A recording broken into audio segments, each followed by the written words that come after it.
Welcome to the Iolani School podcast. I'm John Tamanaha, Director of Interactive Media and frequent morning visitor to the faculty lounge where coffee is usually accompanied by good conversation. This podcast strives to share that sort of experience as we visit with people associated with Iolani School to hear their personal stories. This time we sat down with Mrs. Risa Beer, who has been a faculty member in our I department since its inception, teaching film production in the Sullivan Center for Innovation and Leadership since 2013. In that role, she helps students develop critical life skills as communicators and provides guidance as they find their voice and boldly tell stories.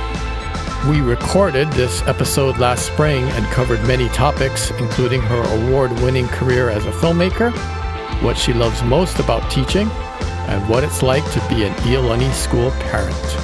Thanks for downloading. Please enjoy. Oh, your notes are all typed up. And so organized. It was only today that I Very standardized impressive. it into one font. Look at that. And one size. That's awesome. Where did you grow up? I was born in Japan. And when I was 4, I moved to Hong Kong. And I stayed there till I was 11, 12. And then I moved to Singapore. And I graduated high school in Singapore. And then I went to Stanford for college in California. And that was most of my childhood / early adulthood. The reason why I ask is because I grew up on this island in the middle of the Pacific Ocean. And I still haven't been to Europe or Africa. And when I think about it, movies and television were a large part of how I came to better understand the world and possibly my place in it. Besides school, this is how I think we learn about people's experiences that are different than our own. Yeah. And how we look at our own experiences of being alive. It's very, very influential. Film, Yeah. documentaries, stories. You teach that. Yeah. That's awesome. It's you a teach it to privilege. young people. I know. You know, it's not something that we normally would equate with young people, and it being that influential, particularly in my life and the lives of others. You don't have to grow up on the island, but it's how we travel. You know, what you say it's a privilege. Kind of explain that role that you play in this medium with these students here at this school. Gosh, that's a big question. Yeah, you can break it apart, you know, but I just want to know more about that because it's so. Yeah.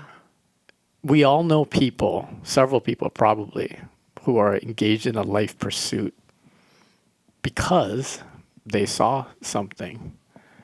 It might be a documentary about how to help the world. It might be Right. Top Gun. Right. Yeah. Right? And they're true. flying and protecting the nation. That's you right, know? yeah. But we know these people. And I don't know, it's just awesome. And the same could be said about reading a book Right. or meeting people. Yeah. But it's a powerful medium. Yeah. Yeah.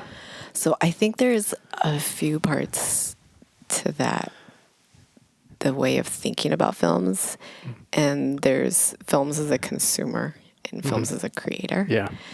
And in terms of thinking about films as a consumer, and you're talking about youth and things like that, right? I mean, there's so many choices that children have these days of what media to consume. It's endless, right? If then you include YouTube, it's just like dizzying and Yeah. overwhelming. The industry knows that. And they Yes. populate the 100%. marketplace with that. Yeah. 100%. So I definitely believe that in part of teaching filmmaking is also teaching how to be a really discerning film consumer or a media consumer, right? Because you're surrounded by it 24/7.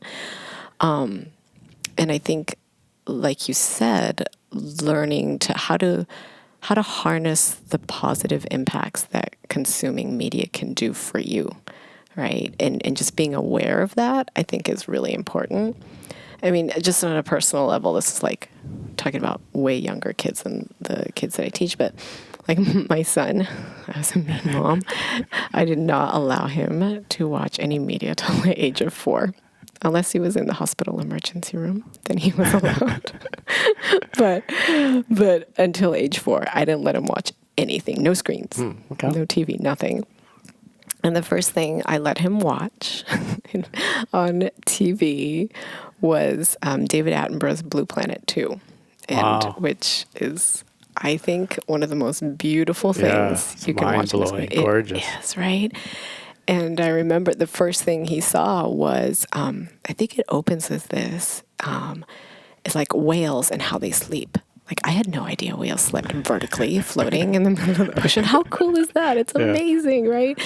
But it was really my firm belief that to introduce a child to consuming media as a way of opening their eyes to everything, the beauty that the world offers. Like, I could think of no better way to be like, you know what, kid, here's something that's going to blow your mind. This is a device that will open doors for you, that will shape your future, that will educate you, that will show you what an incredible world we live in. And look at this. This is how whales sleep. It's so cool. And so that's, I mean, then he's moved on. He's moved on to many other things, most of which involve Star Wars at this point. But that was sort of my guiding philosophy of what does media do for someone and what can it do, right? And it's always such a push and pull challenge, especially within now working with teenagers, is like, okay, how do you curate and how do you teach them to self-curate and consume media and then follow that to create media in ways that leave a positive impact on them and then hopefully leave a positive impact on the world and the community around them. So that's always the sort of overarching challenge, I think, that sort of underlines the work. And so I think in learning to make your own films, of course it's fun, but then in learning to make it, you're always then becoming aware of, oh, this thing I'm watching, how do they do that? Why are they making me feel this way, right? How do they manipulate the audience this way? Or like, why is it doing this to me? Because you have to then do that to your audience, right? So I think it's a real interesting balance of being a media creator and a media consumer, that in learning filmmaking, it just kind of builds this vocabulary for you. And I think that's a really empowering thing for kids to have, you know, no matter what discipline they go into, you know. Absolutely. You mentioned Stanford. You got degrees in international relations and drama, and then went into the content creator world. Sorry, Mom and Dad. I know. There's a better use of your money. Oh, not necessarily. You have an award-winning career. You've loved documentaries since, you know, you can remember, and you produced award-winning documentaries as a producer and a director. Discovery Channel, National Geographic Channel, History Channel, Travel Channel, Sony Pictures. It leads me to ask the question, why teaching? Why have you... And this didn't just start here at Iolani School. This happened before that. But what do you love about teaching? And what drew you to it? I love working with young people. I love seeing them grow as human beings right before they set foot into the big wide world, right? Yeah. And I love being part of the journey to be able to prepare them for that and to prepare them to not just make the most of all the opportunities that are going to come to them, but also to help them figure out, like, how am I going to use my skills, my worth, my life into not just becoming a better person, but to helping those around me live better lives, helping my community be a little bit better. So that's the overarching goal. It doesn't happen with everyone, right? Obviously. But I think, and I think filmmaking is a really important part of that, not just if you become a filmmaker, but I think, the power to tell a story, the power to engage an audience, I mean, that's everything, right? Yes. You need that if you're a lawyer, if you're in marketing, if you're a doctor telling a patient what's going to happen to them, right? It's whatever discipline you go into, you need to know how to connect with another human being. You Absolutely. need to know how to tell a story, right? You need to know how to sell something, whether it's to investors or to an audience or to a panel that's reviewing film pitches. Yeah. And I think the ability to craft a story, to communicate information in a way that moves people, that allows them to understand you better and allows you to understand them better, I think those are critical life skills. It's regardless of whether you make another film ever again after you graduate, I think those skills are going to help you no matter what you do. So I think the filmmaking class, it is like, technically filmmaking, right? You make films, but I have plenty of kids in there that are in there for 3 years straight that are going to go on to do nothing with film, but they're going to use everything they learned because it helps in so many areas of their lives. So I think I think part of my job is that, just getting them ready to be better people, be better communicators, and do good with their lives when they get out there. And that happens. I reached out to Min No, the class of 2021. I love I can tell by your reaction, mutually one of our favorite people in this whole wide world. He still calls me mom. He told me that. He's the sweetest. He said in addition to, all sorts of things, he told me that you're a parental figure in the class, and not only he, but other classmates refer to you as mom. Yes, I do. And he said, this is Min talking, he said, beyond advice on filmmaking, Ms. Beer has always been one of my go-to people when it comes to life advice. She's the kindest soul and also one of the most knowledgeable, which is why I have been keeping in touch with her years after my graduation. Min is so funny. He's the sweetest. He is so unique, and I think he's now in the exact right place he needs to harness that creativity and do something really cool with it. Yeah, he's got a brilliant mind. And I love that he said that. He's such a sweetheart. Yeah, they do call me mom or auntie, which makes me feel a little old, but whatever. Min was the subject of one of these podcast interviews in 2020. Yes. He's a boarding student, third year at the time, and from Vietnam. And during the pandemic, that was a very interesting conversation that we had. Yeah. He's got dreadlocks now. I don't know Oh, really? I didn't know that. Yeah, really long dreads. He wears them well. Most people would remember him as Adolfo in one of the spring musicals a few years ago. But super talented and has graduated from the University of Manchester, I believe, in 2 years. Yeah, he transferred to, now he's at the School of the Arts in North Carolina. Yeah. So he's studying film, which is at the Film Conservatory cool. there. Yes, Very so exciting. impressive. Yeah. He also said of your teaching, her teaching transcends the academic setting. For example, instead of making us sit through film theory before letting us touch a camera, she immediately assigns us hands-on projects that allow us to create artwork from the get-go. When it comes to film, I believe that is the best way to learn, is to do. I agree. And I've seen you in your class. I've sat in a few times. They're off and running. And it's really impressive to see their work, to see you work with them, the support that you give them, allowing them to be who they are and tell their stories. Tell me about that. There's a lot of different students in there, and they all come from different vantage points, and they're allowed to, from the get-go, tell their stories.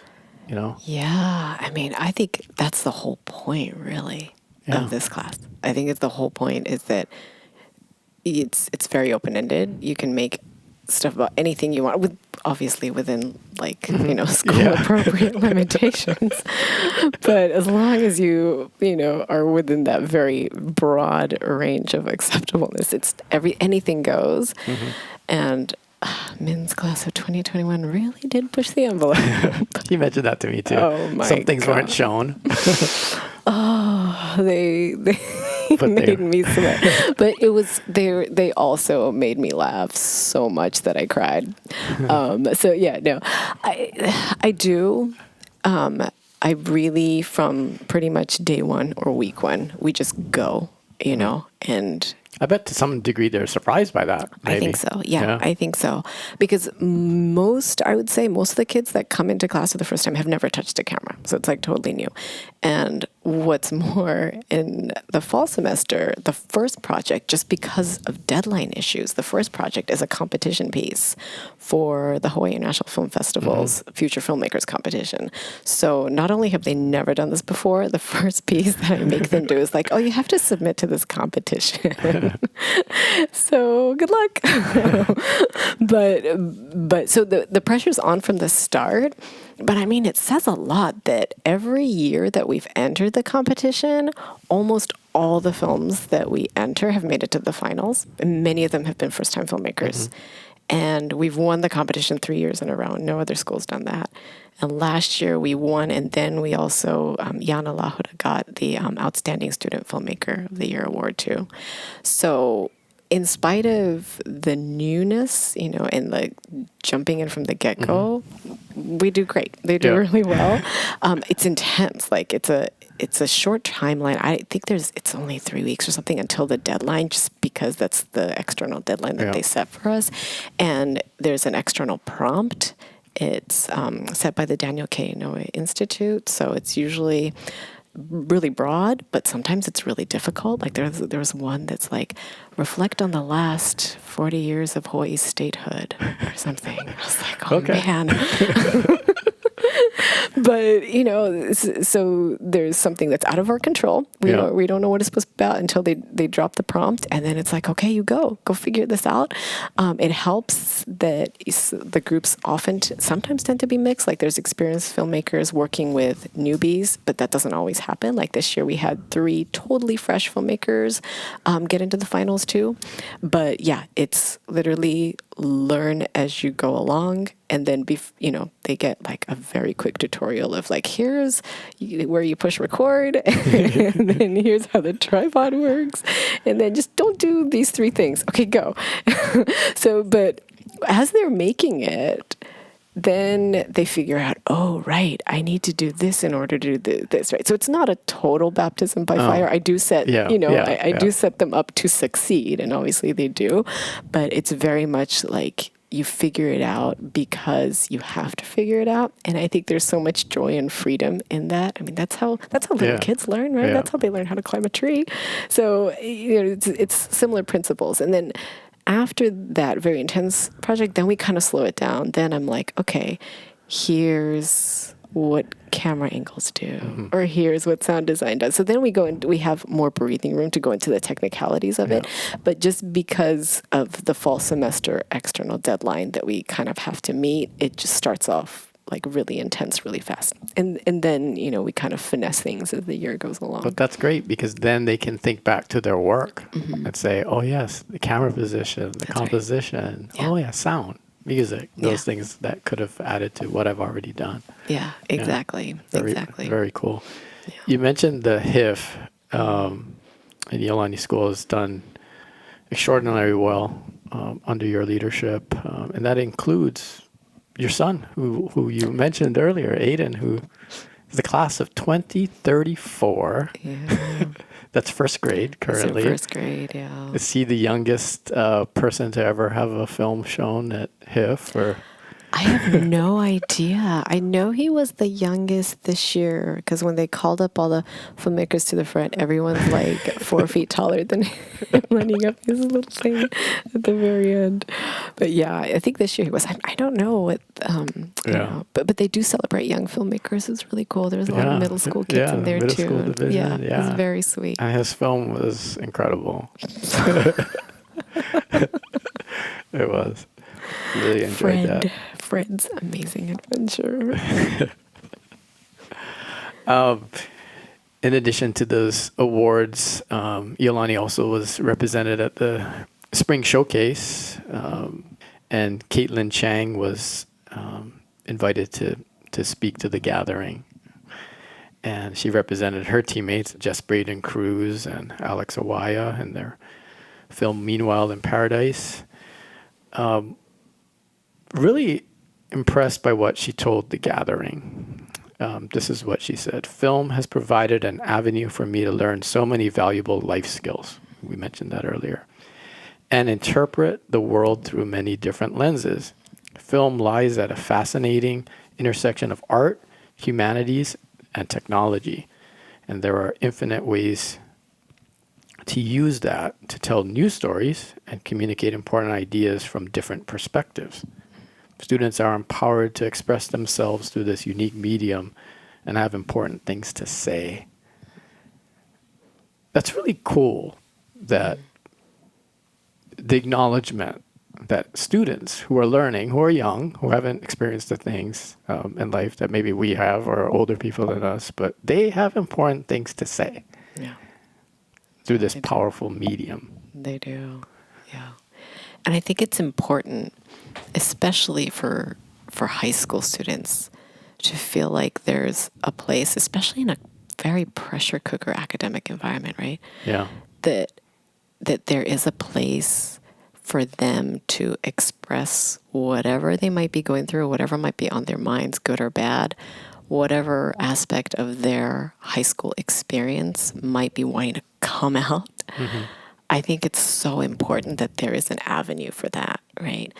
And some students might not be strong writers, so they don't want to write about it, right? And they might not be drawn to art, visual art, so they can't draw about it or whatever. Mm-hmm. They can't make music about it, but somehow there's this space for them in creating visual audio media that feels, to this generation, very intrinsic, right? You grow up with a phone, you grow up with a camera in your pocket your whole life. So it feels very organic to them, and they're taking selfies all the time, taking videos, and, that's a part of their lives. And to be able to use that and to develop that as a craft that allows them to express things that are going on inside them, I think that's critical for all aspects of mental health for a teenager, because there's not a lot of ways out there that you can just, especially in a school classroom setting, just be and just create. And then once you're done with it, you can let it go, right? Or you can put it up on the internet for it to live forever, but it doesn't have to. And there's no weird baggage around that. It's just a place to make stuff and then to say what it is you want to say, right? And then you go into the next one. So I think there's a lot of value in that, whether you become a filmmaker or not, or whether you take it for one semester or 6 semesters in a row. I think there's definitely a release of the pressure valve that I think is valuable for kids. Absolutely. You also spoke at that gathering, and the one thing that kind of pops out to me is that you mentioned about the support and the things that you're doing in their voices, but they're bold voices. Like, I've watched these films, these are bold voices. They're not telling a story that's, I don't know what the word is. It's not meek. It's not insignificant. Yeah. It's deep. Yeah. It's powerful. Mm-hmm. Evokes emotion. Mm-hmm. Just allowing them to do that. Thank you for that. No, not at all. It's such a pleasure. I mean, how lucky am I, right? Yeah. That I get to, and I think it's part of what's important about the whole storytelling and the technical skills of it is all of these students have these stories inside of them. So then it becomes a question of helping them tell it in the most powerful way possible, right? And that's an amazing skill for them to have, to be able to say, this is my story, or this is something that I really want to say. There's something that needs to come out, and then helping them craft the most effective way to make an impact on somebody else with that. That's great. That's such an empowering thing. And that's such an honor to be able to do that for them, And where you do that, your home base is in the Sullivan Center for Innovation and Leadership, fourth floor, $1 million view of Waikiki and Diamond Head. And it's a fun place to be. Today, when we were there, the Japanese 4 honors and Japanese 4 classes were doing Ikebana with a guest lecturer. That's right. Hands-on things going on up there. You were a member of the inaugural Sullivan Center faculty. I remember being in those meetings way back then, and it was very exciting. And now we're 10 years, 9 years into that, if you can believe that. Oh my gosh, yeah. And I look back on some of that in the beginnings just to kind of really get it concrete in my mind. And it's exactly what we thought. Back at the beginning, Tim Cottrell, at the convocation on the first day of school of the 2013-14 school year, said this to upper school students. The Sullivan Center for Innovation and Leadership will be a place of youthful enthusiasm, a space within which it is safe, very important word there, safe to take intellectual risks, dare greatly with your imagination, and work together to bring these ideas into reality. We ask that you, this is speaking to the students here, we ask that you bring all of your energy, creativity, and leadership to inspire and help us create a culture of innovation like no other at any school in the world. Later he said, let's depend on each other. And that's what's happening there. Not just in your class, not just the Japanese class that was visiting, but the classes that are stationed in there, the classes that visit every day. What has it been like to be part of that team for close to a decade? The magic that happens in that building. Yeah, it's so wonderful because everything is really different. Every floor is so different. And over the years, it's changed too. Yeah. And even on one floor, even on my floor, I mean, even in my classroom, there's the video game design class and the film class. And then behind us, we have the wet lab. And then there's a computer science next door. And then in the flex space, like last year, I think we had the gastronomy class. So they were cooking every day, which is so fun, and it smelled amazing. And then there's the little rooftop farm out there too. And so there's so much going on every day, so much variety, and it's really stimulating. It's so wonderful. And I think a lot of times we, or even the students, probably take it for granted. You go up the stairs and like, oh, robotics on the 3rd floor and, pump science on the 4th floor. But how cool is that? And then there's like a canoe in the fab lab.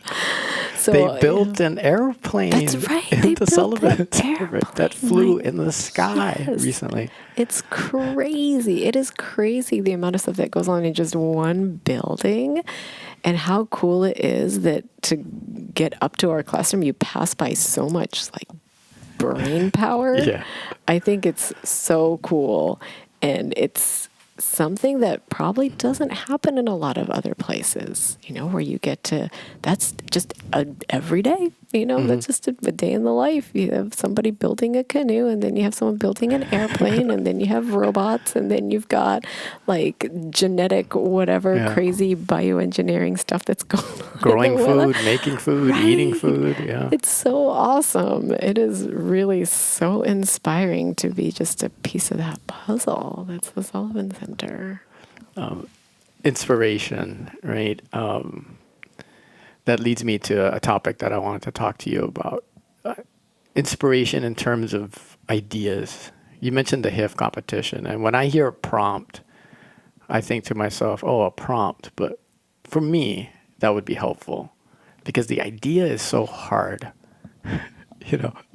I went to school at USC, and I was a creative writing major. So I know about ideas and starting something or having an assignment. A prompt might be helpful. And if you go to USC, you'd be wise to take as many cinema classes as you can. And I did that. That was open to non-majors. So I have a understanding of film, to not at your level, or maybe not even to the level of your students who are actually doing it. but I have maybe a better word is an appreciation for it. After I graduated, I felt I missed learning. And so living in Los Angeles, if you live in Los Angeles and you're a writer, even if you're a sports writer like me, maybe you can write a screenplay. So I'm taking these workshops, 6-week workshop, you end up with a screenplay. I have one, but the hardest part is the idea. And there are things that they lead you through, but inspiration, having an idea, fleshing out that idea into 3 acts and having characters and all those sorts of things. Ideas are hard. There's so many choices. How do you teach that? Or how do you, I don't know if it can be taught, but how do you encourage or open the minds to what ideas that we have, especially in young people. As a writer, I've been told many times, John, write what you know. We hear that. Well, if I'm 16 or 15 or 54 as I am now, I only know so much, right?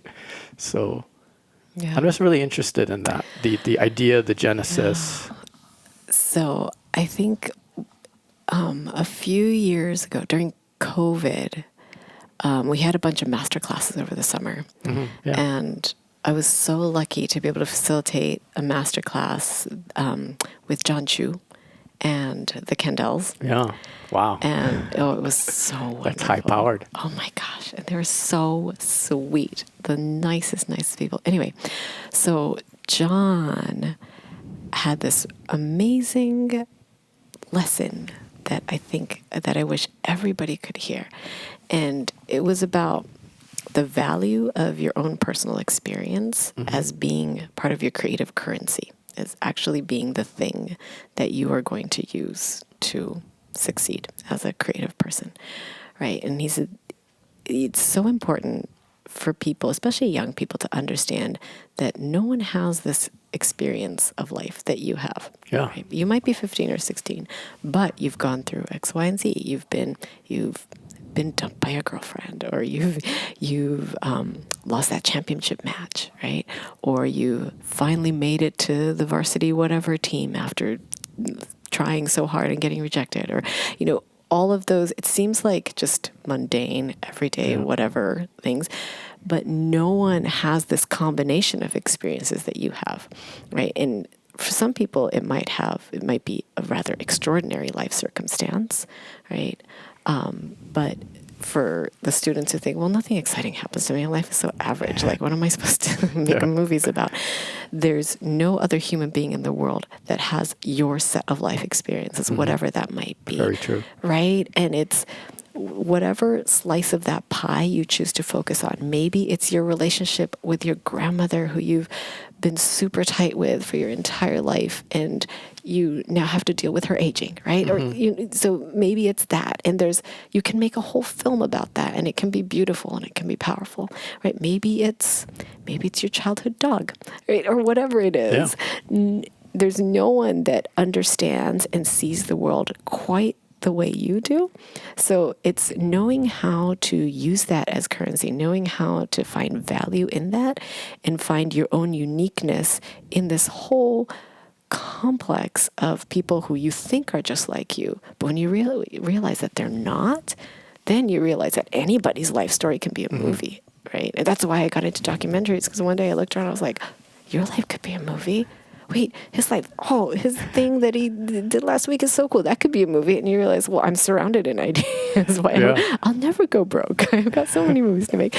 So I think that kind of, when you realize as a young person how unique you are, regardless of how ununique you may seem, I think that's when ideas will come, right? When you know how to tap into your own personal experience and find value in that. And I think that's part of also what I try and teach. And it seems like it might be hard, but that's surprisingly okay. Like, kids can flip that switch pretty easily, it seems like. And then they can draw on certain things.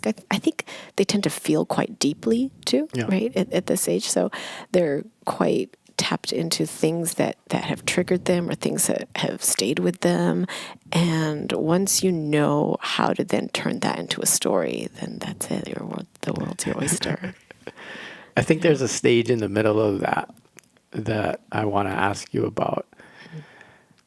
Everybody is unique, and then we learn how to tell a story, but I just feel it takes a lot of courage, hubris even, pride, self-confidence to showcase your thoughts to someone else, to an audience to consume.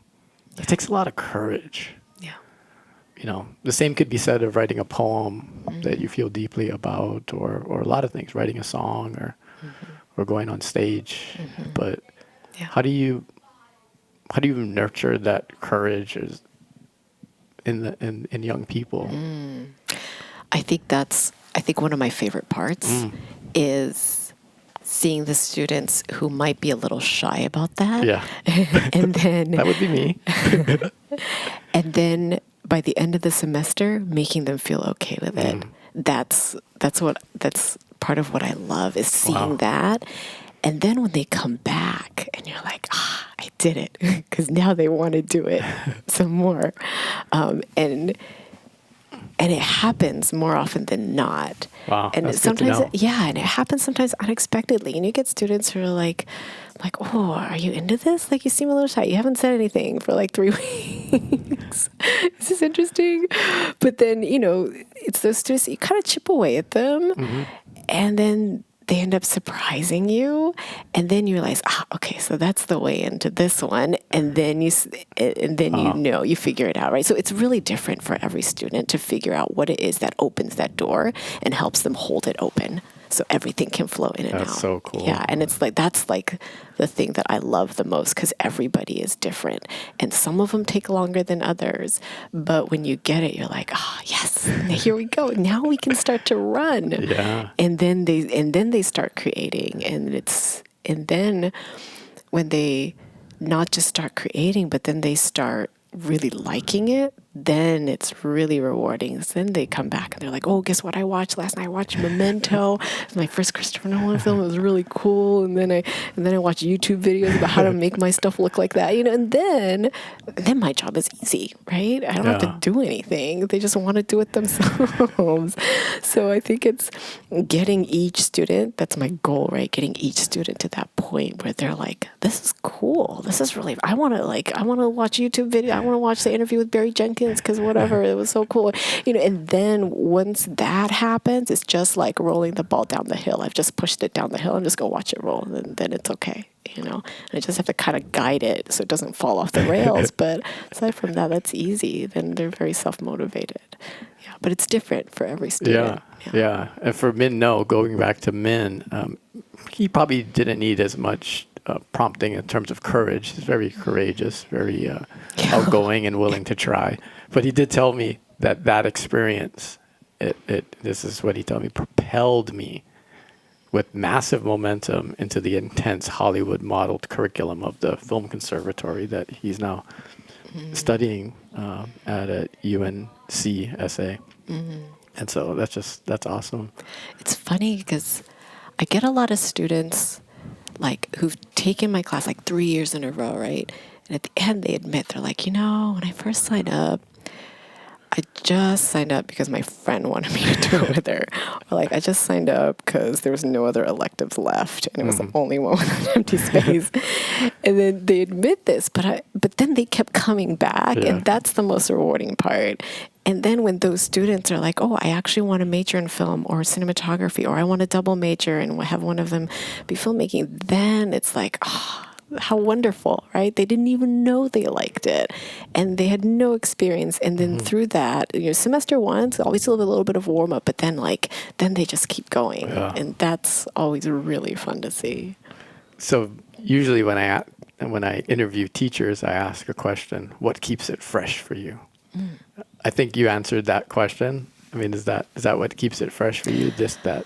Well, what keeps it fresh is that like I have students who repeat it every semester that they can, right? So some kids repeat it 6 semesters in a row, which means I can't repeat the same unit ever, basically.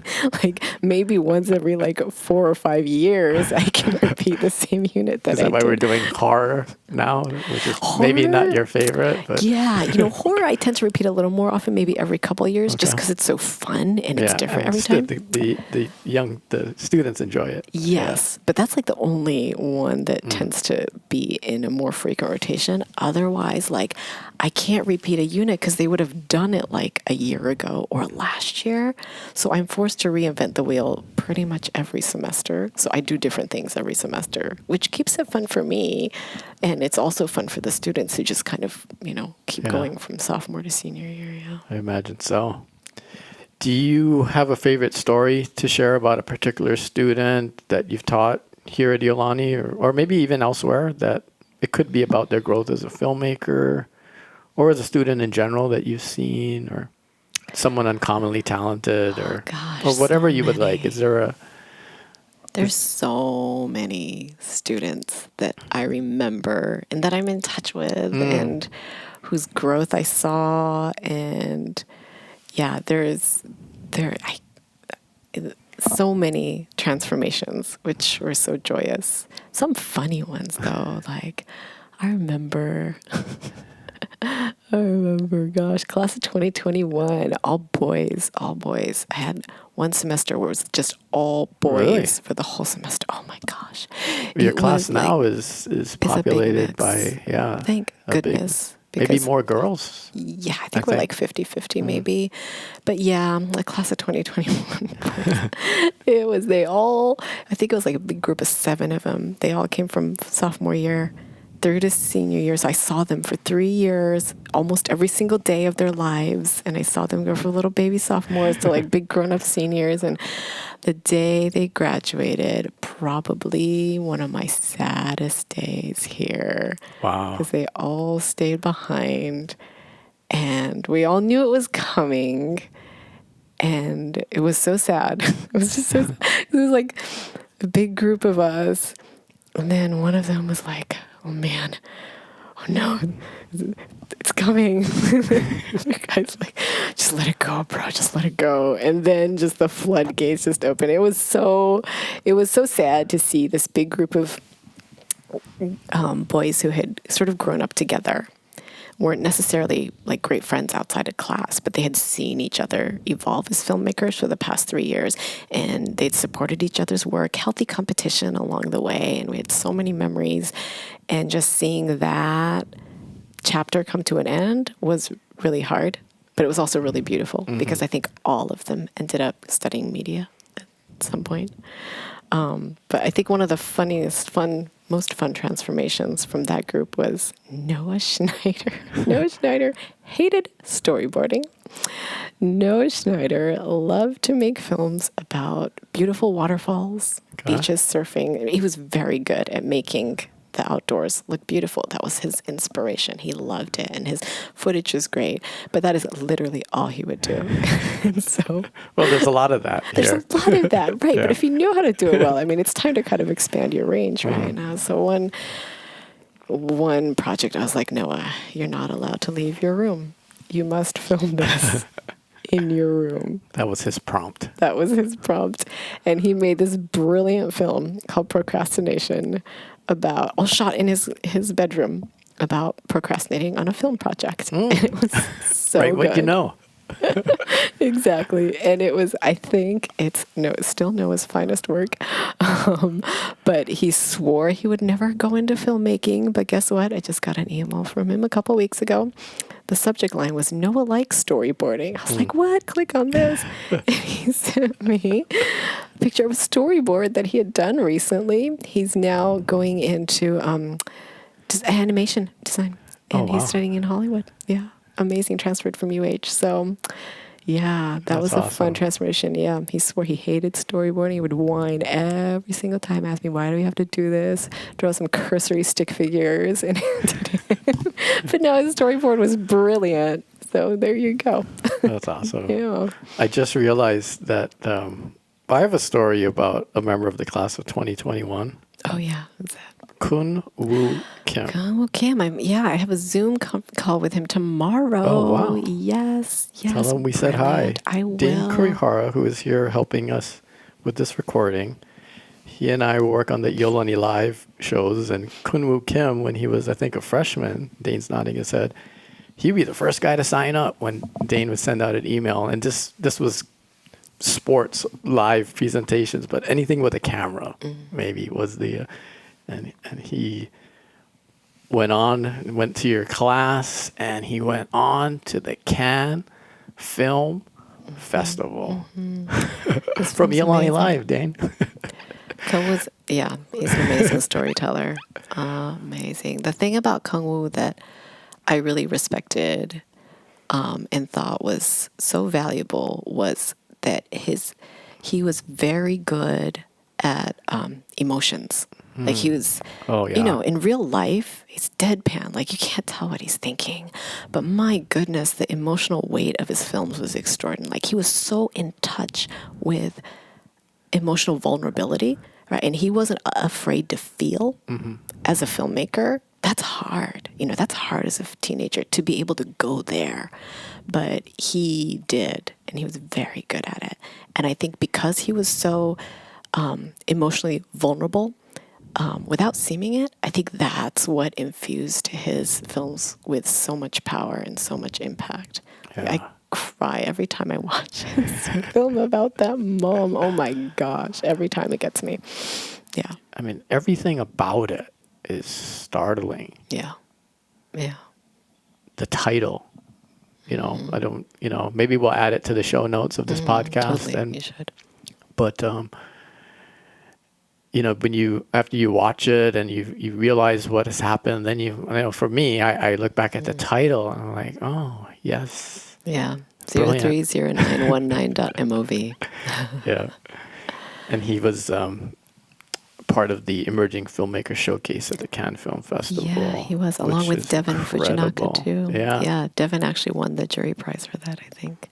And your students are going on to win awards and going on to these film schools. Kun Woo's at NYU. That's right. I think he got a $10,000 scholarship from the National Academy of Television Arts and Sciences. Wow. For NYU, yeah. Amazing. I remember tuning into his Q&A as part of the Cannes Film Festival. It was very impressive, to see people asking him about his film and his well thought out answers and just incredible. Yeah. We will try to add that to the show notes so that people can see that film and maybe some others. But that would be great. About this school too, we mentioned the Aiden series in the first grade. What is it like as a parent for you? Oh gosh, one of the reasons why I wanted my own child here was I wanted him to turn out like the kids that come to my class. Because if he turns out like any of the kids in my class, I'd be pretty happy as a parent. I'd be like, I've won. Well, he's already in the HIF showcase with some of the students in your class. But just down there in that K1, I see him down there and with the smile on his face, filled with all sorts of joy and energy. Yeah, it's a wonderful, very nurturing school, whether it's lower school or upper school. I feel like it's such a kind place. And maybe that's a value that's overlooked a lot these days, right? In other environments. But kindness, my gosh, that goes a long way, right? And I look at my upper school students, they are so kind to each other and so tolerant and accepting. It's the teamwork. Yes. These are not solo filmmakers No. sometimes, but sometimes it is, but the teamwork. Right. And the generosity with which they handle each other is really beautiful to see.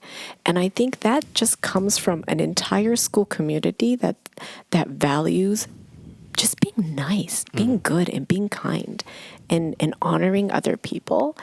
And that's so important, I think. And I wanted my child to go to a school where I knew that other people are going to be nice to him and that he's going to be taught how to be good to other people, right? And I see lots of different students go through my class, and everyone's different, but nobody, makes fun of other people, right? And regardless of what you say or what your film looks like or what you do or how you dress or whatever, everyone is good to each other. And that nurturing vibe of goodness and kindness, I think, is very much school-wide. And also amongst the grown-ups too. Yeah. I feel so supported. I feel like if I need anything, Iolani bulletin board, here we go. Right? Yeah. So, I feel like there is such a rich depth of support across all ages in this school. And I think that is definitely what drew me as a parent for wanting my child to come here. It's like, I want that level of kindness, goodness to support my child throughout their entire education, and also to have the community teach him how to be supportive to other people too. That's great. Yeah. I saw some of that, what you're talking about, the supportiveness and in the feedback. One of your classes, they were showing films, first-time filmmakers largely, and the feedback that they were given, it wasn't, it was balanced, I would say, but it was safe. Yeah. Yeah. Totally. And it was appreciated. Totally. The feedback. And I'm not talking about feedback from you, it's from feedback from the students. You would allow the students to go first and kind of remark. And that was, I go back to the things we're talking about, ideas, personal experiences, courage, and then to show it on the screen. Yeah. And to get the feedback. Yeah. Yeah. I think every time as a filmmaker, especially the first time, you screen your work in front of other people. Oh, that's terrifying. It's so scary. It is. I mean, everybody remembers it, right? And I don't know if you ever get used to it.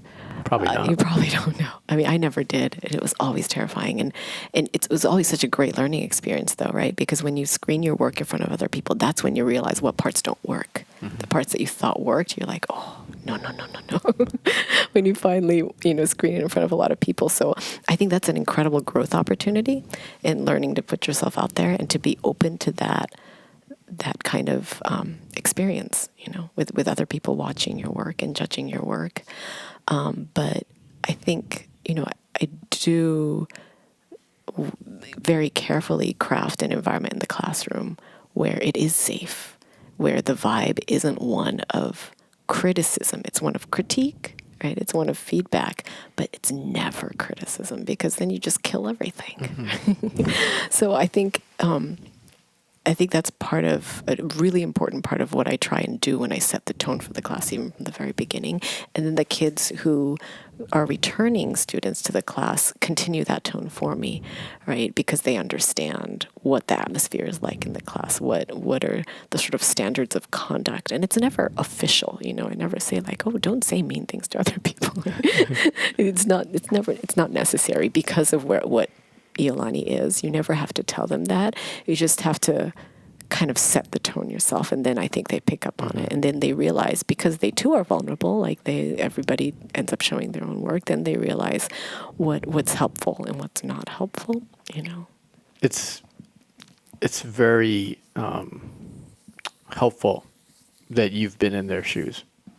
Yeah. That you create content, that you've been a filmmaker, that you've shared personal things, you've traveled around the world to do documentaries and whatnot, everything from rodeo bull riders in Texas to human trafficking in Nepal, ancient wonders of China, the history of Japanese food.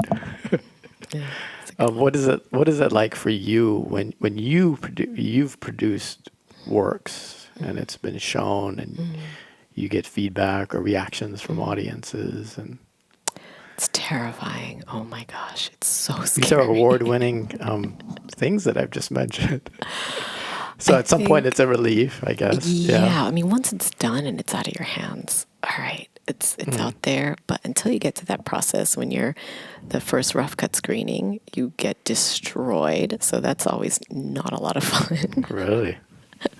Yeah. So, usually the process is you typically have a rough cut screening or even an assembly cut screening, which is never good. So I never want to do those. Rough cut screening, right, is slightly more polished. That goes to the channel, right, or the commissioning editors of the channels. And sometimes there's more than one. And then they just tell you everything that's wrong about it. Wow. And everything you're supposed to change. And then you go back So and those change were it. critiques.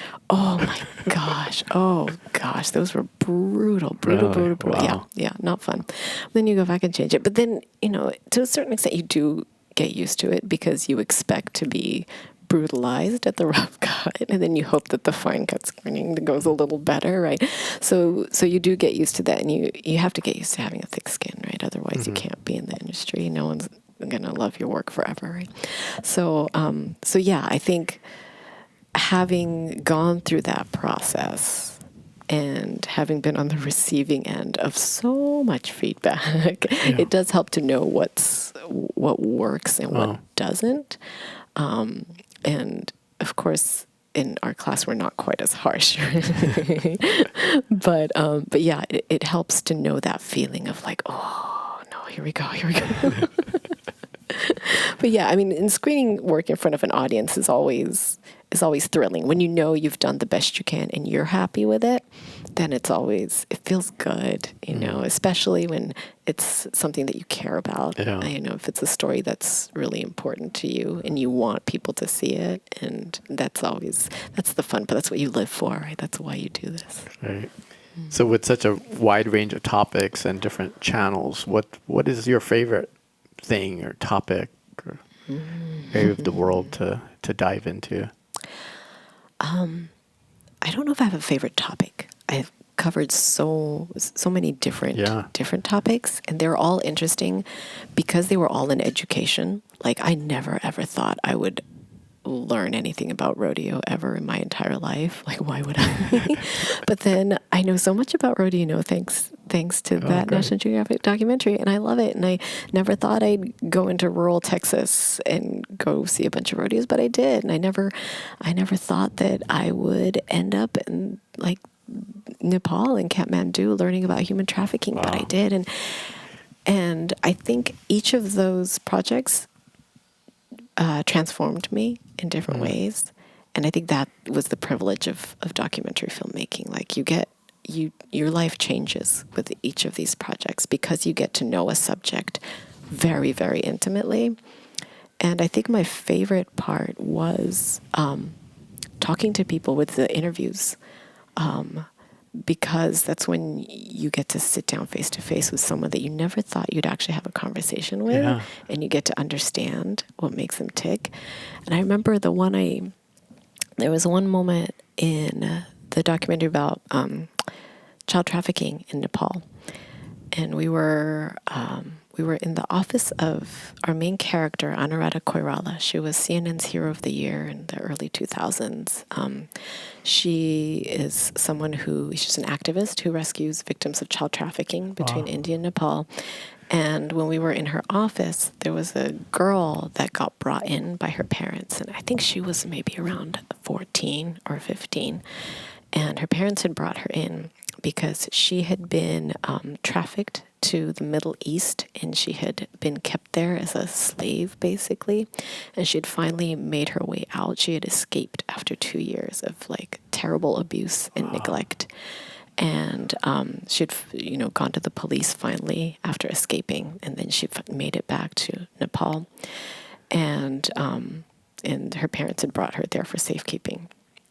And then I remember she sat down at the table in front of these people, and she kind of opened the back of her shirt, and there were scars all down her back, like she had been whipped and cut with glass. Yikes. And she had no teeth. Her teeth had all been punched out, and she had scars across her face. And when you're 4 feet away from that, and it's just stuff you've read about, right? And like the news or magazines, you're like, oh, this is terrible. Seems so far away. Right. Now you're 4 feet away.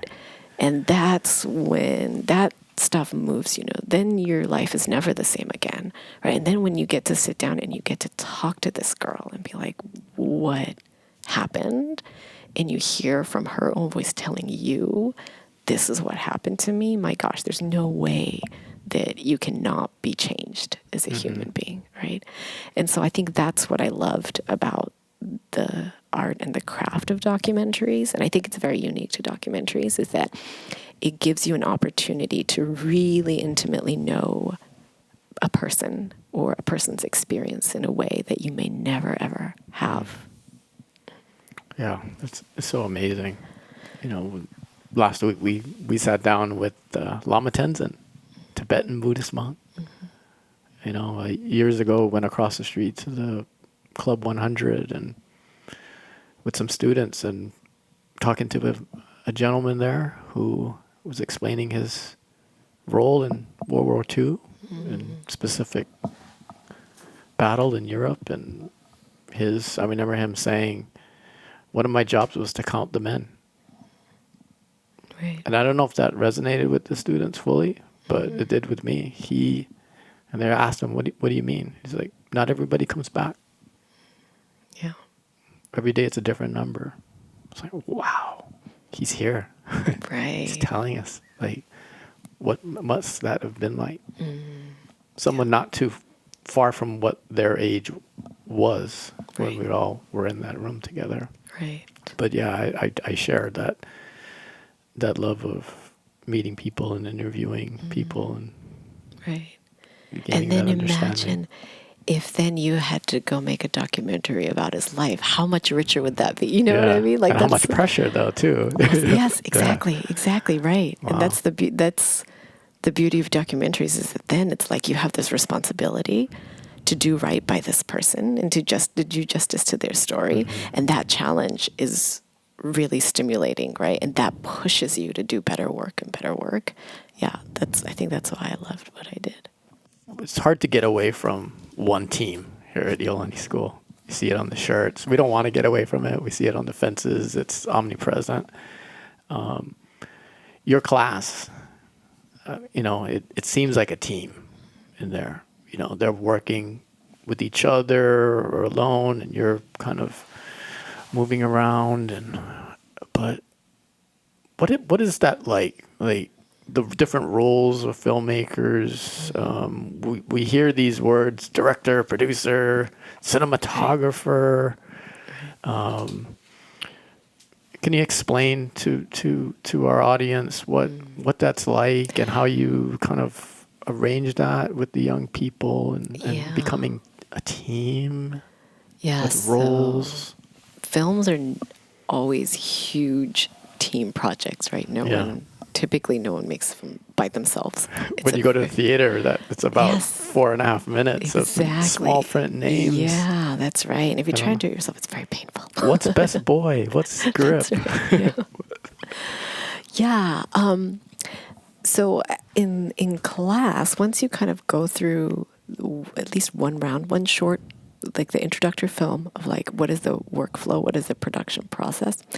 Students already start to figure out like, oh, I like this editing thing. I like sitting in front of the computer pushing the buttons. And other students are like, I do not want to sit at a computer. My whole thing is I want to be carrying a camera around, being outside and getting all the visuals, right? And then other students are like, I love telling people what to do. That is my job. So they naturally have things that they gravitate towards. And I never set a grouping like, okay, you're the director, you're the this, and you're the that, because they figured out themselves. The kids that are into this whole the filming part, the shooting, they'll be like, all right, after school today, okay, come meet me here. I'm gonna go do this, and then once they're done, they'll be like, here, John, you take the SD card. You go do that. Okay. So they figure out themselves who's good at what, or like, oh yeah, so-and-so is really good at that After Effects stuff. Get him to mask out this and like fix that. So they figure out who's good at certain things and what they like to do, and then they just kind of push themselves into those different roles. And there's always crossover. The kids that start off shooting, they're like, oh, I want to try this and that, and they switch out, but it really organically happens in their own groups. They figure out what it is that they like best. And there's editors out there who all they do every single day of their lives is they spend their life in a windowless room and they love it and they fix a director's problems in post. That is what they get paid to do, and God bless them, because without them we wouldn't be able to do the work. So there's other people who just do not like that. They're like, get me off of this computer. And that's how it works in the real world, right? You have your specialty, and then you let the color grader do the color grading, you let the sound engineer do that, and then you just do your thing, and you do your thing really well. So if you're somebody who likes to tell people what to do, what's the difference between one of your kids being a director and a producer? Well, in class, those roles are pretty flexible, right? Like, for example, the big Christmas card project that we did last semester, that we had 2 lead producers, and they kind of, switched out directing and producing based on schedule mostly. They were both good at like logistics and planning the producer stuff, and equally good at creative control of the set and sort of designing what it was supposed to look like. But they both took on those 2 roles sort of interchangeably, depending on who was free at what particular time. Yeah, so I would say the kids that kind of gravitate towards like the big picture stuff and the directing in class, they tend to get a lot of like producing and directing experience. I'm glad you brought up the Christmas card, the holiday video that the school produced. That was spectacular. And I say that from the standpoint of what we saw was great, but I'm equally impressed by the imagination and the idea. Having an idea, maybe they went to storyboarding and pulling it off, but that was ambitious. Yeah, it was. It was a big because one. when the school came to you and your class and said, we do this holiday video every year, it could have been anything. Like the possibilities are limitless, but what they came up with, and we'll attach it to the show notes so people can see it, but it was very impressive from all different angles, and just so people know, the school didn't say make a video like this. It was so kind of walk us through the Imagineering. That's a word now, right? Right, totally is.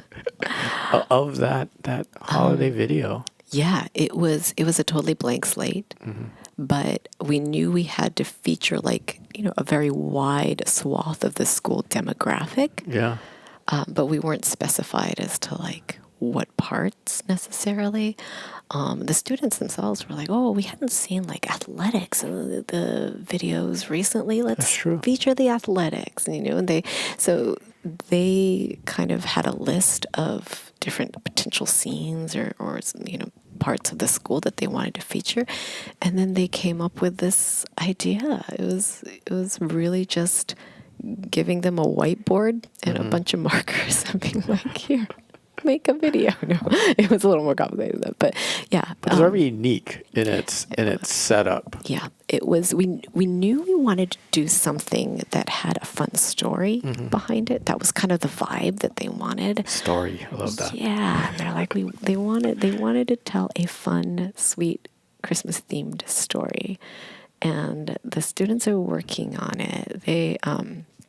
They actually really loved the idea generation process of it. So there was tons of ideas just being thrown out and lots of stuff going up on the board. And then eventually we ended up whittling it down to this one pretty concrete, streamlined plot, sort of like this short storyline.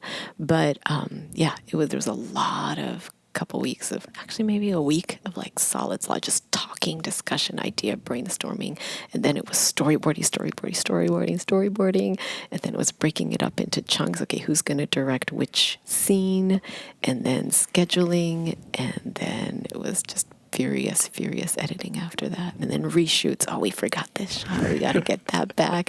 Where's this and that? And it was fantastic. It was so much fun.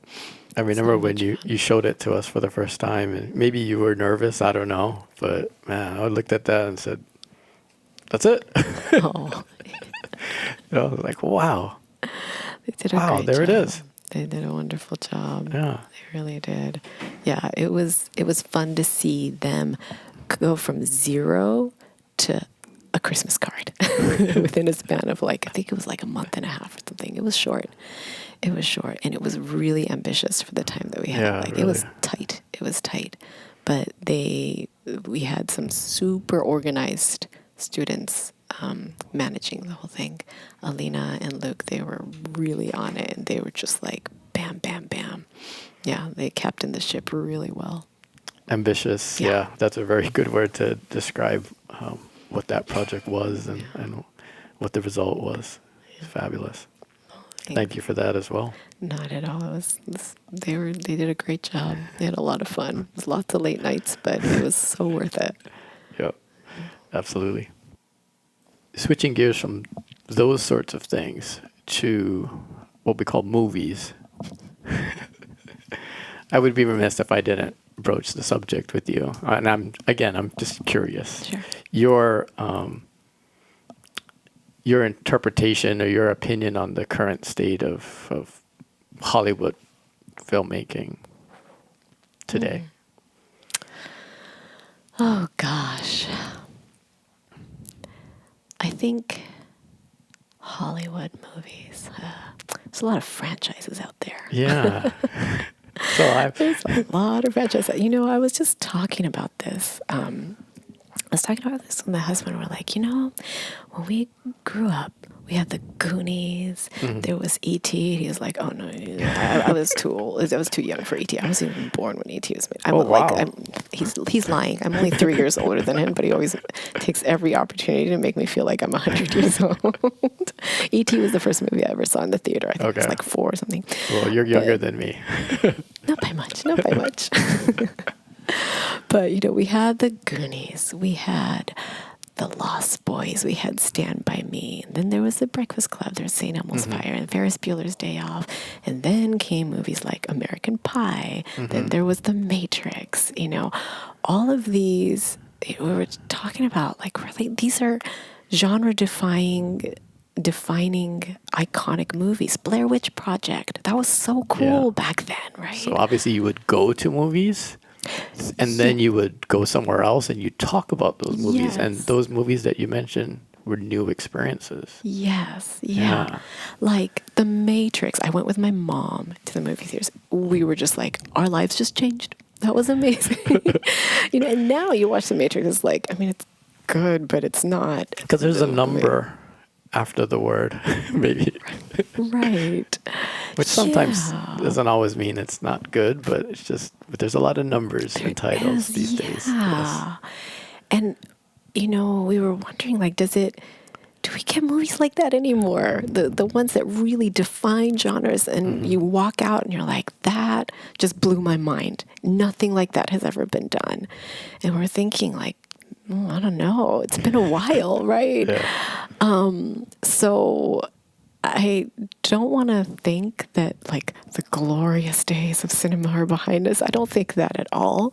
But I think the nature of media consumption has changed. We have so much variety now. We have so many different platforms. Streaming has completely changed the industry, right?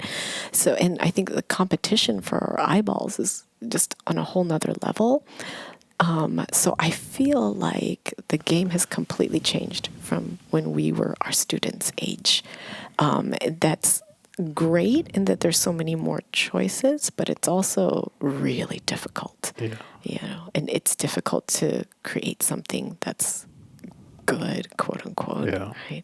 And it's difficult to set yourself apart from the pack now because, everyone has a camera in their pocket and everyone can make a movie, right? And then there's YouTube. You could just self-publish whatever the heck you want. So it's become infinitely more challenging, both as a creator and as a consumer, I think. I would agree. When I was taking classes at the USC Cinema School, the topic of being commercial would come up, right? Because it needs to. I wonder what it's like in the classes now, because it seems like Hollywood it's about the stockholders maybe, and stories are being told all over the place. Television is different. So yes, stories. Which you rattled off all of those titles. To me, those were stories. I miss stories. Yes.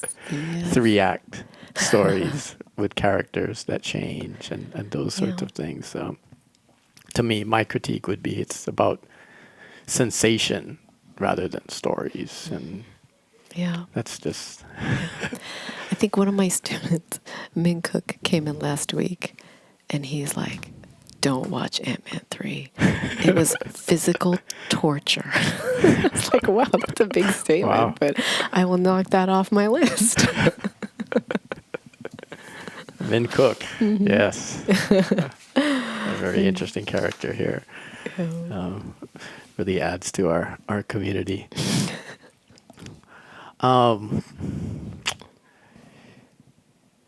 Did you ever watch Inside the Actors Studio? Oh, yeah. The late, great James Lipton That's right. would interview, and he would end, toward the end, he would ask the questions, the questionnaire popularized by Bernard Thibault. I'm not going to ask you the questionnaire, don't worry. Okay. I am going to ask you one question from Sure, that, which I've always enjoyed hearing the responses on that show. What profession, maybe you thought I was going to say, what's your favorite curse word? No. What profession, other than your own, would you like to attempt? Oh, yeah. Those were always actors, largely. Yeah, so, you but- know, I often talk about this with my son because he's like, I want to be at this, or I want to be at that, or I want to do this. But what I always thought was really cool, and we both share this. When we grow up, we want to be Jeff Corwin from the Jeff Corwin Experience. I do not know, I don't know if anybody else knows this. So Jeff Corwin, I grew up watching Jeff Corwin. I think when I was a teenager. He's like, kind of like the crocodile hunter, like a wildlife expert. He's just so genuine, and he had such a cool job. He just goes to cool places, and talks about the wild animals, and gets to go diving with whale sharks, and gets to go to like a baby bat rehabilitation center in Australia and cuddle baby bats and go. So I would love that job. Okay. I would love any excuse to go cuddle baby bats and go swim with whale sharks and go, tagging whatever on the Great Barrier Reef. I would love to do that. And I think, documentaries got kind of close, right? But I would also end up on the biggest landfill in the world in Manila, which was not quite as fun as tagging whale sharks on the Great Barrier Reef. So yeah, I think I would love to do that. I love being out in nature, and I love wildlife. That's one genre that I never actually got to do. Never got to do wildlife. I'm still bummed about that. But that's something that I think I would have enjoyed. You'd be good at it. There's still time. And one of your students will go out and find you and do a documentary. That would be awesome. On Risa beer. I don't normally have a last question, but I have a last question. Sure. How could I let you go without asking you, what's your favorite movie? Fiction or nonfiction? What's your favorite movie? Oh, man. Just needs to be. Okay. All right. I'll give you the prompt. I'll help. Fiction. Fiction? Yeah. Okay. I would have to say my favorite fiction movie is Departures. It's a Japanese movie. I believe it won Best Foreign Film a number of years ago. Maybe it was like 10, I'm 12 writing years that ago. down. So, it's so beautiful. And it's so sensitively done. It's about a man who embalms deceased people. And it's really beautiful. It's very Japanese, and it's very sensitive and very quiet. But it's just so wonderful. Yeah. You should watch that. I will. Yeah. Nonfiction. Yeah. Why don't you? How much time do you have now? No. Nonfiction. The one of my longtime favorites is called Spellbound, and it was made ages ago. I think it was in the 90s, but I think if it didn't win the Oscar, it was definitely nominated.